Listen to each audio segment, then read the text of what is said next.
मुंबई, माया नगरी मुंबई। कहा जाता है कि पिछले 50 सालों में मुंबई में करीब 200 लोग रोजाना आते हैं किस्मत आजमाने, अभिनेता या अभिनेत्री बनने। इनमें से कुछ तो सितारे बनकर टिमटिमाते हैं शोबिस के आसमान में, कुछ चमकते हैं बड़े बड़े सितारे बन जाके, और कुछ ऐसे हैं जो इस काले साए में डूब जाते हैं। कुछ कोशिश करते हैं कि वो टिमटिमाते रहें कहीं पीछे या आगे, लेकिन कुछ हैं जो इन काले अंधेरे सायों में खो जाते हैं। मेरे पास कुछ ऐसे आंकड़े हैं जिसमें पता चलता है कि पिछले 25 से 30 सालों में करीब 20 लोग आत्महत्या कर चुके हैं। और ये ऐसे सितारे हैं जिन्होंने कामयाबी देखी, जो जाने पहचाने लोग हैं। मैं उन लोगों की बात ही नहीं कर रहा हूँ जिन लोगों के बारे में हमें पता नहीं होता है। ये तो वो लोग हैं जिन्होंने सफलता देखी, लेकिन फिर कुछ ऐसा हुआ कि इन्होंने खुद अपने हाथों से अपनी जान ले ली, आत्महत्या कर ली, या फिर कुछ ऐसा हुआ कि संदिग्ध परिस्थिति में इनकी मौत हुई। क्या बॉलीवुड इंडस्ट्री जितनी चमकती है उतनी हसीन है, या उसके पीछे काफ़ी कुछ होता है जो हमें पता नहीं? भाई ये तो सितारे और ये सब बातें तो हम सुनते रहते हैं, देखते रहते हैं, मीडिया में हर तरह की बातें होती हैं। लेकिन आज मैं आपसे बात करने वाला हूँ कुछ ऐसी बातों की जिसके बारे में शायद हम दिखा नहीं पाते हैं, बात नहीं कर पाते हैं। आज मैं बात कर रहा हूँ बॉलीवुड में होने वाले टेंशन और मेंटल हेल्थ की। जी हाँ, इस बॉलीवुड के या फिर शोबिस के आसमान में चमकने के लिए आपके ऊपर जो प्रेशर होता है उसको मैं डिस्क्राइब नहीं कर सकता। और यहाँ पर मैं मुंबई के अलावा और इंडस्ट्री की भी बात करूँगा। मुंबई सबसे बड़ी इंडस्ट्री है क्योंकि यहाँ पर हिंदी और मराठी फिल्में बनती हैं। तो वहीं पर हैदराबाद में तेलुगु फिल्में बनती हैं, तमिलनाडु में यानी चेन्नई में तमिल फिल्में बनती हैं, कोच्चि में मलयालम फिल्में बनती हैं, कोलकाता में बंगाली फिल्में बनती हैं। इसके अलावा हमारा क्षेत्रीय फिल्मों का भी बाज़ार काफ़ी बड़ा है, जहाँ पर ये सितारे जाते हैं अलग अलग जगहों में। मुंबई से कई सारी अभिनेत्रियाँ दक्षिण भारतीय फिल्मों में काम करती हैं। वहाँ के लोग यहाँ पर आते हैं, तो वहाँ भी कुछ कहानियाँ हैं। लेकिन इतना प्रेशर होता है सितारा बनकर खुद को मेंटेन करने में, तो कितने लोग उस प्रेशर को हैंडल कर पाते हैं? सक्सेस मिलती है, किसी को सक्सेस नहीं मिलती। ऐसे में खुद का मेंटल बैलेंस कैसे मेंटेन रहे कि हम कोई आत्महत्या जैसा कदम ना उठाए? तो चलिए मैं आपको पीछे लिए चलता हूँ कि कहाँ से ये शुरू हुई थी। तो बॉलीवुड में आत्महत्याओं या सुसाइड का सिलसिला शुरू हुआ था 1993 में, जहाँ बॉलीवुड की नंबर 1 अभिनेत्री दिव्या भारती की अचानक एक रात मौत हो गई। अपनी बालकनी से वो कूदी या गिरी, ये इस पर आज तक सस्पेंस है। लेकिन अगर मैं उसको आत्महत्या मानूं तो ये बोलूँगा कि कहानी दिव्या भारती की मौत से शुरू हुई थी। उस वक्त जब ये घटना हुई थी उस वक्त मीडिया इतना सक्रिय नहीं था, लेकिन सबको बहुत ही शौक लगा था, क्योंकि दिव्या भारती उस ज़माने की बहुत बड़ी अभिनेत्री थी और अचानक उस तरह पीक पर उनकी मौत हो जाना एक बहुत बड़ा विषय था। तो दिव्या भारती की मौत से सिलसिला शुरू हुआ और उसके बाद एक के बाद एक इतनी सारे हैं कि आज 2020 में करीब 10 लोग, अब तक हम इस वक्त अगस्त में हैं, 10 लोग आत्महत्या कर चुके हैं। दिव्या भारती की मौत, आज वक्त बीत चुका है, इतना अरसा बीत चुका है, लेकिन वहाँ से ये शुरुआत हुई थी। दिव्या भारती के बाद मैं आपको थोड़ा नीचे दक्षिण भारत में लेके चलता हूँ। 1996 में सिल्क स्मिता की मौत हुई। वो भी बहुत ही संदिग्ध परिस्थिति में हुई। सिल्क स्मिता ने हिंदी फिल्मों में भी काम किया था, तमिल, तेलुगु, कई दक्षिण भारतीय फिल्मों में काम किया था, एक अच्छा नाम था।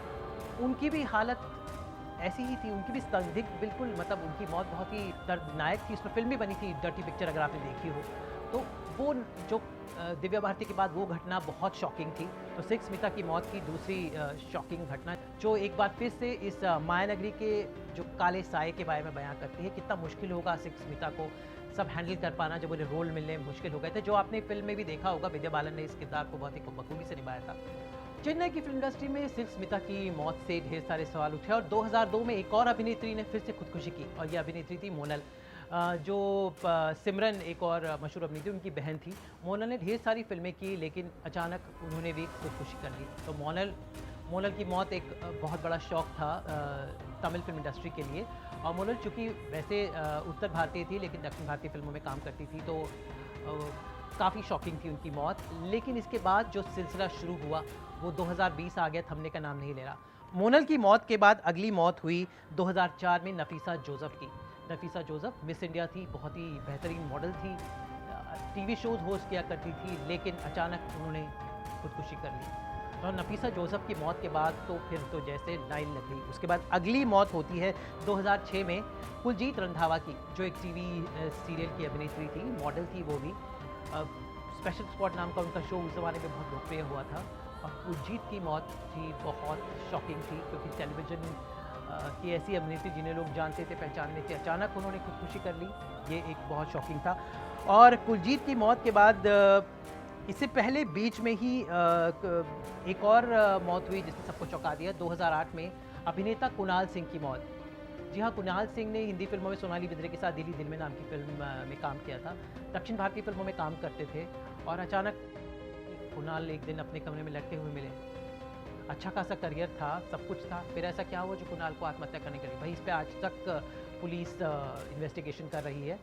अब मैं अगली मौत की तरफ बढ़ता हूँ, जो कुलजीत के थोड़े दिन बाद हुई, जो थी 2010 में मॉडल विवेका बाबजी की मौत। मॉरिशस की रहने वाली इस मॉडल ने एक फिल्मों में काम किया, ढेर सारी म्यूज़िक वीडियोज़ किए थे और इनकी भी कुछ पर्सनल रीजंस की वजह से इन्होंने खुद की जान ले ली। तो विवेका बाबजी की मौत जो थी काफ़ी शॉकिंग थी। और उसके बाद एक और घटना होती है, जो होती है जिया खान की मौत 2013 में। जिया खान जिन्होंने अमिताभ बच्चन के साथ डेब्यू किया, ढेर सारी फिल्में की, अक्षय कुमार के साथ हाउसफुल में भी थी, पर अचानक वो अपने घर में एक दिन मरी हुई मिलती हैं। आज तक जिया खान की मौत पर सस्पेंस है कि आखिर क्या हुआ। उसमें ढेर सारे लोग इन्वॉल्व थे, जैसे अभिनेता सूरज पंचोली का भी नाम है। ये कोर्ट में मैटर अभी तक चल रहा है। जिया खान की माँ कुछ आरोप लगाती है। फिलहाल मामला अभी तक सॉल्व हुआ है कि जिया खान ने आखिर क्यों खुद की जान ली या फिर उसके पीछे कोई साजिश थी। जिया खान की मौत ने जब मुंबई की माया नगरी को हिलाकर रख दिया था, वहाँ 2014 में दक्षिण भारत में एक और अभिनेता कर लेता है आत्महत्या। और यह अभिनेता था उदय किरण, जो तेलुगु फिल्मों में काफ़ी सक्रिय था और इनकी अचानक मौत हो गई। वजह कई कारण बताए जा रहे थे, लेकिन ये भी खुदकुशी बताई जा रही थी। उदय किरण भी एक सक्सेसफुल अभिनेता थे, फिर ऐसा क्या हुआ जो उन्हें आत्महत्या करनी पड़ी?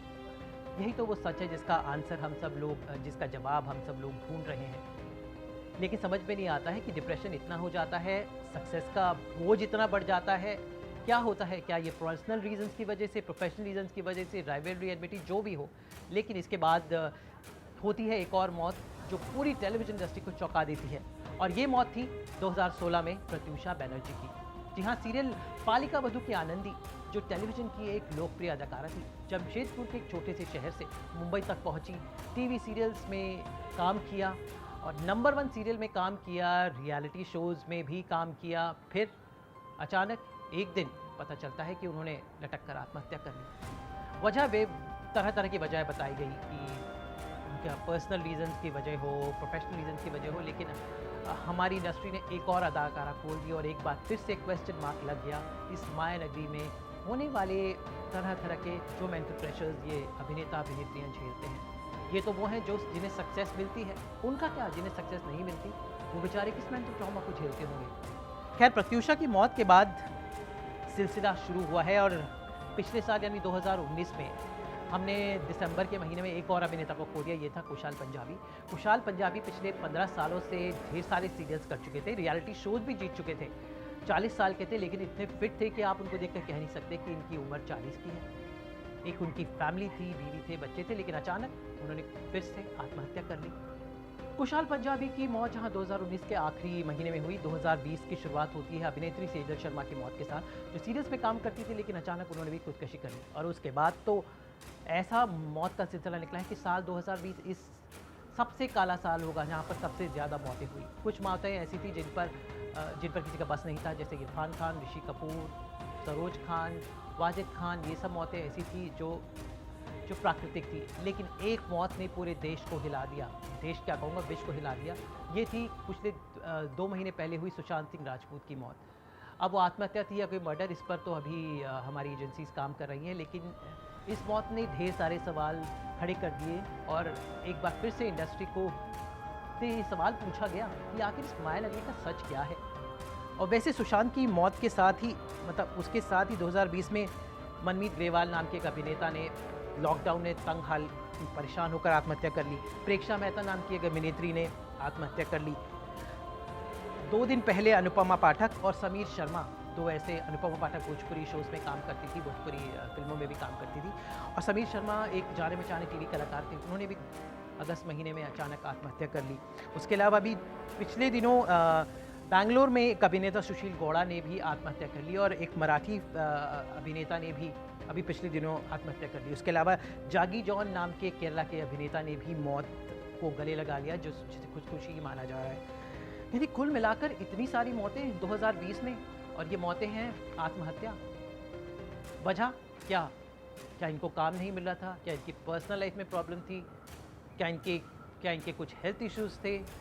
या सबसे ऊपर, क्या ये किसी मेंटल ट्रॉमा से गुजर रहे थे? एक्टर बनना आसान नहीं होता। हम केवल एक्टर का ग्लैमरस चेहरा देखते हैं, लेकिन उसके पीछे एक प्रेशर होता है अच्छा दिखने का, एक अच्छी फिजिक का, एक लोगों के सामने इमेज बनाने का, और उसके लिए बहुत मुश्किल होता है। औसतन मुंबई में रहने के लिए आपको करीब 30,000 रुपये हर महीने चाहिए, और लाइफस्टाइल मेंटेन करने के लिए कम से कम 1 लाख रुपए होने चाहिए, जिनको सीरियल्स या फिल्मों में काम एक साथ नहीं मिलता। ऐसे में कितना मुश्किल हो जाता होगा इन लोगों के लिए इन सबको मेंटेन करना। काम अगर मिल रहा है, काम नहीं मिल रहा है, ढेर सारे फैक्टर होते हैं, हर एक की अपनी स्ट्रगल की कहानी होती है। ऐसे में मेंटल प्रॉब्लम का हो जाना स्वाभाविक होता है, लेकिन उसका हल है। लेकिन आत्महत्या बिल्कुल हल नहीं। बस हम उम्मीद करते हैं कि आगे कोई और बैड न्यूज़ सुनने को ना मिले। जिन्हें भी मेंटल इश्यूज़ या प्रॉब्लम है, वो इसका इलाज ढूंढने की कोशिश करें। आत्महत्या कोई हल नहीं। तो उम्मीद करते हैं कि माया नगरी मुंबई जहाँ सपने दिखाती है, उन सपनों को जीने का भी रास्ता दिखाती है। और ये जीने के रास्ते आज हमारे पास हर तरह की इन्फॉर्मेशन है। आप इंटरनेट पर जाइए, जहाँ हर तरह की इन्फॉर्मेशन आप ढूंढते हैं, वहाँ पर ये भी प्रॉब्लम्स के सल्यूशंस भी मिलते हैं। तो आप प्रॉब्लम्स देखिए, उनके सल्यूशंस देखें, तब शायद हमें ये बैड न्यूज़ कम सुनने को मिले। वैसे भी ज़माना बदल रहा है, सपने देखिए, लेकिन सपनों को पाने के लिए खुद को ख़त्म मत कीजिए। इन सब कहानियों को सुनकर बड़ा ही डर लगता है, लेकिन डर से ज़्यादा हमें सचेत होने की ज़रूरत है, ताकि आगे हमें इस तरह की खबरें सुनने को नहीं मिले। सपने देखिए, पंख फैलाइए, लेकिन ज़रा संभल के।